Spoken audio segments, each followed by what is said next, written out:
Pang-abay na panlunan, pagsusulit. Pang-abay na panlunan. Ito ay mga salitang lugar na naglalarawan kung saan naganap o gagawin ang kilos. Halimbawa,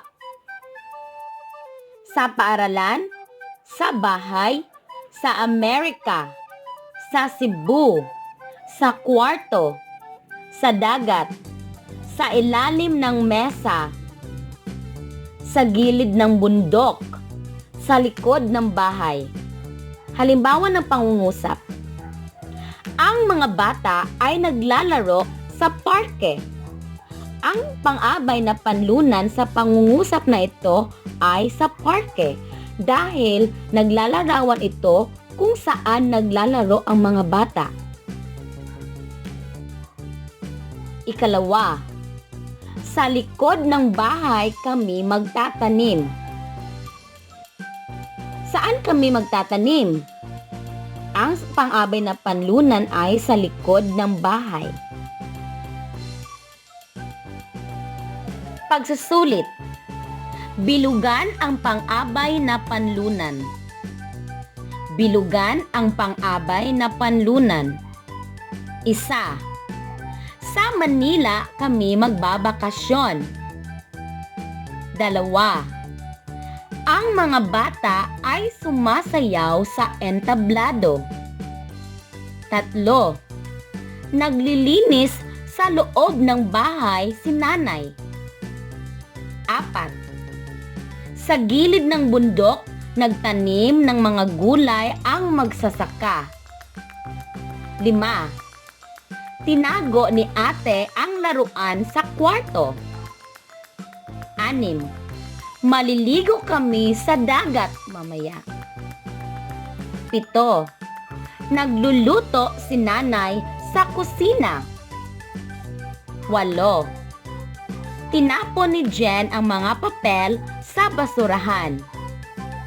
Bibigyan kita ng 1 minuto para sumagot.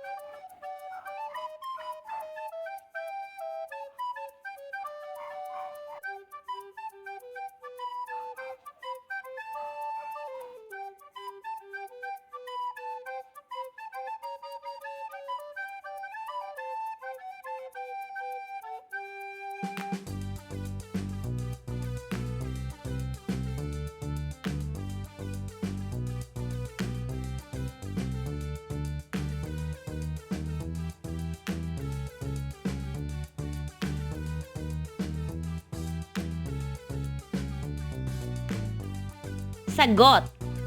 1. Sa Manila kami magbabakasyon. Ang sagot ay sa Manila. 2. Ang mga bata ay sumasayaw sa entablado. Ang pang-abay na panlunan ay sa entablado. 3. Naglilinis sa loob ng bahay si nanay. Ang sagot ay sa loob ng bahay. 4. Sa gilid ng bundok, nagtanim ng mga gulay ang magsasaka. Ang sagot ay sa gilid ng bundok. 5. Tinago ni ate ang laruan sa kwarto. Saan tinago ni ate? Ang sagot ay sa kwarto. 6. Maliligo kami sa dagat mamaya. Saan maliligo? Ang sagot ay sa dagat. 7. Nagluluto si nanay sa kusina. Ang pang-abay na panlunan ay sa kusina. 8. Tinapon ni Jen ang mga papel sa basurahan. Ang sagot ay sa basurahan.